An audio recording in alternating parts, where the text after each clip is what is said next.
الحمد للہ وحدہ والصلاة والسلام علی من لا نبی بعدہ اشہد ان لا الہ الا اللہ وحدہ لا شریک لہ واشہد ان محمدا عبدہ ورسولہ۔ عزیزان گرامی، پچھلے ایک ہفتے سے مسلسل سوشل میڈیا پر خضر حیات بھکروی صاحب جو مماتی دیوبندیوں کے علامہ سمجھے جاتے ہیں، ان کے اور ان کے معتقدین کی طرف سے مسلسل آل حق آل الحدیث پر ان کے خلاف یہ پروپیگنڈا کیا جا رہا ہے کہ ان کے نزدیک قرآن کی روشنی میں گدھا حلال ہے، حالانکہ یہ سراسر باطل بات ہے۔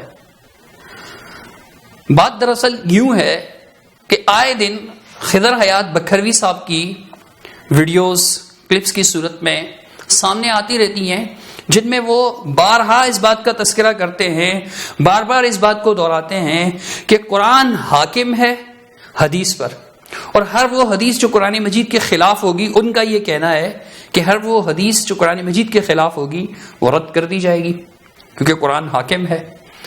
پھر اس سلسلے میں ہم ان کے ایک کلپ کا تعاقب بھی کر چکے ہیں جس میں انہوں نے 6 مثالیں دی، جواب میں ہم نے بھی 6 مثالیں پیش کی قرآن مجید سے کہ ان معاملات میں آپ بھی قرآن مجید کے اندر تک محدود نہیں رہتے۔ وہ لیکچر قرآن سے ٹکرانے والی احادیث کے نام سے موجود ہے، آپ حضرات سن سکتے ہیں۔ اب یہی معاملہ پیش آیا کہ جب آپ یہ کہتے ہیں کہ جی قرآن حاکم ہے اور ہر وہ حدیث جس کو آپ نہیں ماننا چاہتے آپ اسے قرآن کے خلاف قرار دیتے، تو بطور مثال آل الحدیث کے معروف مناظر اور عالم سید طالب الرحمن شاہ صاحب حفظہ اللہ ورعاہ، انہوں نے بطور مثال یہ بات کی کہ اگر آپ کہتے ہیں اس طرح کی بات کرتے ہیں کہ جو حدیث قرآن کے خلاف ہوگی ہم اسے نہیں مانیں گے، تو قرآن مجید میں اللہ تعالیٰ نے کن چیزوں کو حرام قرار دیا؟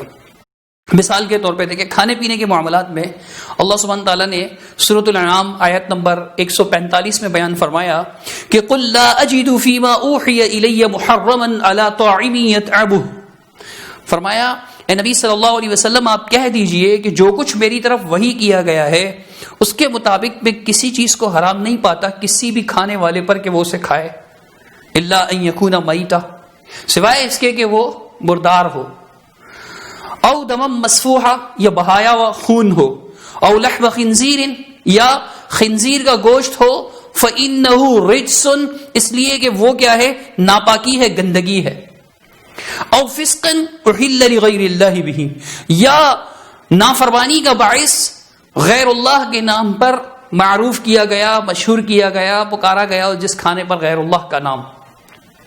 فمن اضطر، البتہ جو شخص مجبور کر دیا گیا، غیر باغ ولا عاد، نہ اس کی بغاوت کرنے والا نہیں ہے، وہ حد سے گزرنے والا نہیں ہے، یہ مجبور ہے، مجبوری میں اگر ان میں سے کوئی چیز کھا لیتا ہے، فإن ربک غفور الرحیم، تو بے شک آپ کا رب بہت زیادہ بخشنے والا اور بہت زیادہ رحم کرنے والا ہے۔ اب اس آیت کے مطابق اس میں جن چیزوں کو حرام قرار دیا گیا وہ کیا ہے؟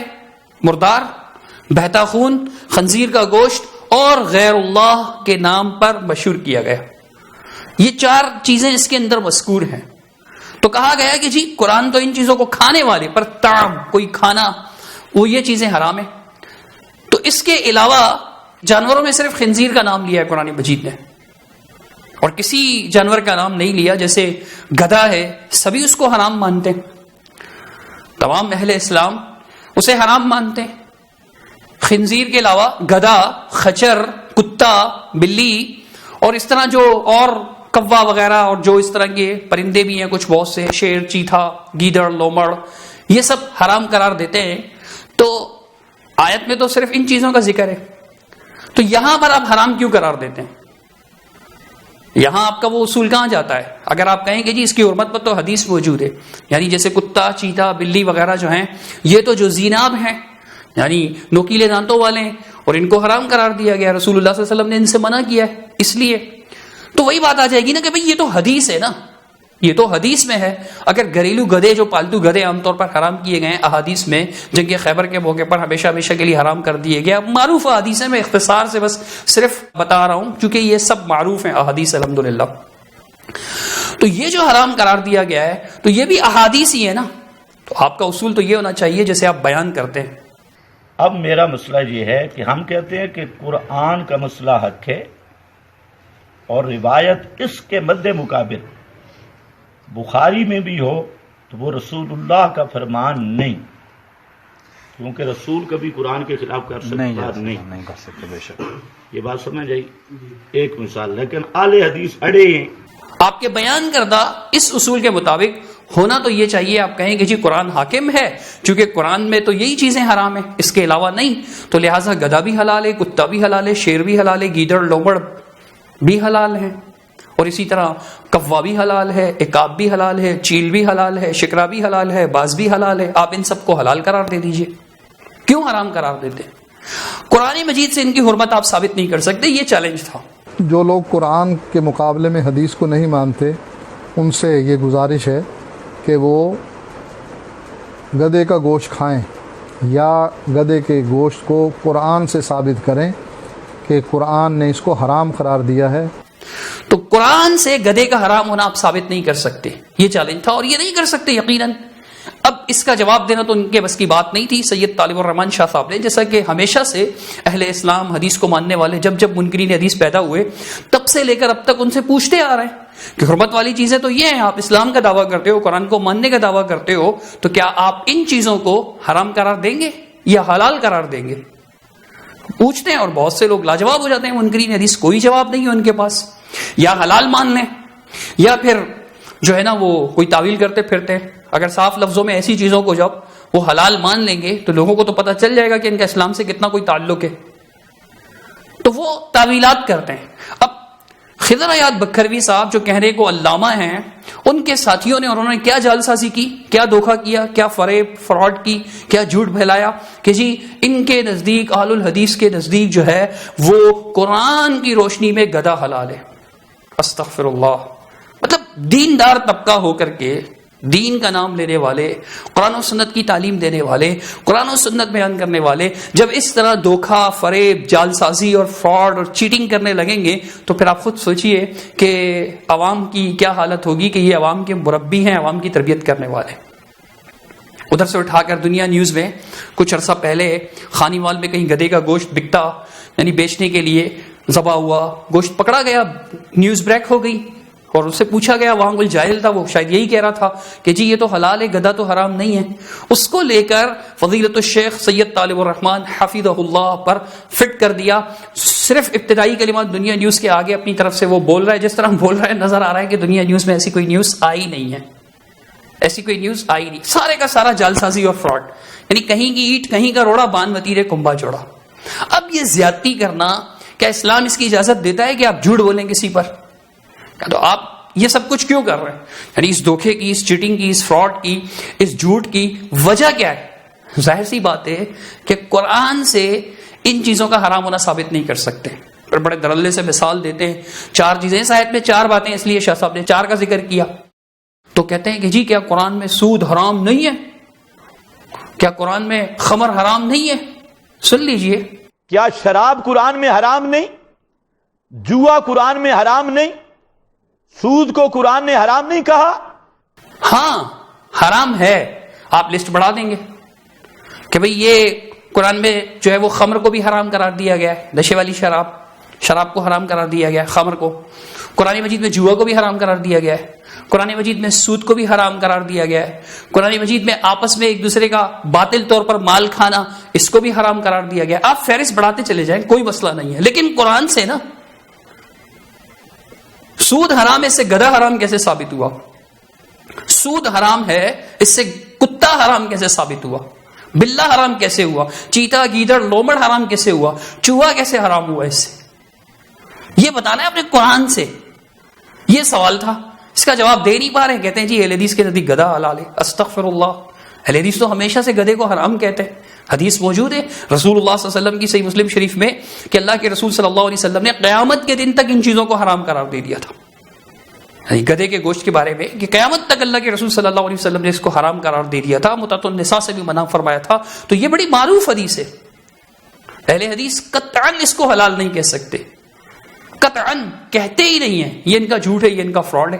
بہرحال میں عرض کر رہا تھا کہ قرآن سے اگر آپ بتائیں گے تو جیسے آپ سود کی حرمت قرآن سے دکھا رہے ہیں، ہم مانتے ہیں بالکل چوری کا مال، چوری حرام ہے، ممنوع ہے، اللہ سبحانہ تعالیٰ نے منع کیا، چوری کا مال بھی حرام ہوگا، اس کا کھانا بھی حرام ہوگا، ہم مانتے ہیں ان باتوں کو، اس سے انکار نہیں ہے، ان سب کو جمع کر لیں۔ لیکن کیا قرآن سے حرام ہونا گدھے کا حرام ہونا، کیونکہ یہ چیزیں جو وحی کی گئی ہیں، جو وحی کی گئی ہیں ان میں یہ چیزیں حرام ہیں۔ قرآن حاکم ہے، آپ کہتے ہیں نا قرآن حاکم ہے، سن لیجئے پھر سے اپنا جملہ۔ یعنی ہم روایات پر قرآن کو حاکم مانتے ہیں۔ اگر واقعی قرآن حاکم ہے آپ کے نزدیک تو پھر آپ کہیے نا، کیوں نہیں کہتے؟ اس اصل سوال کا جواب نہیں دے سکتے، اسی لیے یہ جھوٹا پروپیگنڈا کیا کہ جناب اہل الحدیث کے نزدیک گدھا حلال ہے، اور پھر کہتے ہیں کہ جی قرآن سے ان کے نزدیک گدھا حلال ہے، کہتے ہیں ان کے بہت بڑے عالم ہیں، عالم ہیں بے شک، اس سے کوئی انکار نہیں ہے، لیکن انہوں نے یہ تو نہیں کہا کہ گدھا حلال ہے۔ یہ جھوٹا اور باطل پروپیگنڈا ہے۔ بہت سے لوگوں نے اس کے بارے میں سوالات کیے، اس لیے مناسب معلوم ہوا کہ اختصار کے ساتھ وجہ بتا دیں۔ خلاصہ کلام یہی ہے کہ اصل سوال یہ تھا کہ جب آپ کہتے ہیں کہ جو قرآن کے خلاف ہوگی حدیث تو وہ ہم نہیں مانیں گے، تو آپ کے اصول پر یہ حدیث بھی قرآن کے خلاف ہے کہ قرآن میں جو حرام چیزوں کی فہرست ہے ان میں گدھا نہیں ہے، کتا نہیں ہے، بلہ نہیں ہے، چیتا نہیں ہے، لومڑ نہیں ہے، چوہا نہیں ہے، کوا نہیں ہے، عقاب نہیں ہے، چیل نہیں ہے، شکرا نہیں ہے، باز نہیں ہے۔ سارے حرام جانوروں کے نام میں نہیں لے سکا آپ بھی، تو یہ نہیں ہے، ان کا ذکر نہیں ہے۔ حدیث میں ہے کہ زیناب نوکیلے دانت والے جانوروں کے حرام ہے، چنگل سے یعنی پنجے سے پکڑ کر شکار کرنے والے پرندے ہوں گے وہ حرام ہے۔ حدیث صحیح مسلم شریف کی موجود ہے، اور بھی کتابوں میں موجود ہے، حدیث سے حرام ہے۔ قرآن سے ان کا حرام ہونا ثابت کیجئے، اگر نہیں کرتے تو پھر جیسے آپ اور احادیث کو فوراً جٹ سے فوراً آپ کا من نہیں مانتا تو آپ فوراً سے پہلے کہہ دیتے یہ حدیث قرآن کے خلاف ہے، یہ حدیث قرآن کے خلاف ہے، یہ حدیث قرآن کے خلاف ہے، پھر چیلنج کرتے ہیں کہ 200 مسائل میں ایسے بتا سکتا ہوں جس میں جو ہے وہ اہل حدیث یہ ٹائٹل دیتے ہیں 200 مسائل اہل حدیث قرآن کے خلاف ہیں۔ وہ 200 مسائل پوچھ لیں، انشاءاللہ ان 200 مسائل پر اب احادیث پیش کر دیں گے آپ کو۔ کوئی حدیث قرآن کے خلاف نہیں ہے۔ اگر آپ قرآن کے خلاف کہتے ہیں تو پھر آپ گدھے کو حرام نہ کہیں، آپ کا گدھے کو حرام کہنا آپ کے اصول کی روشنی میں قرآن کے خلاف ہے۔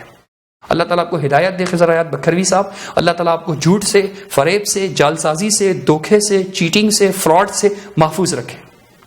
آپ محفوظ رہیں گے تو اپنی قوم کو بھی محفوظ رکھیں گے۔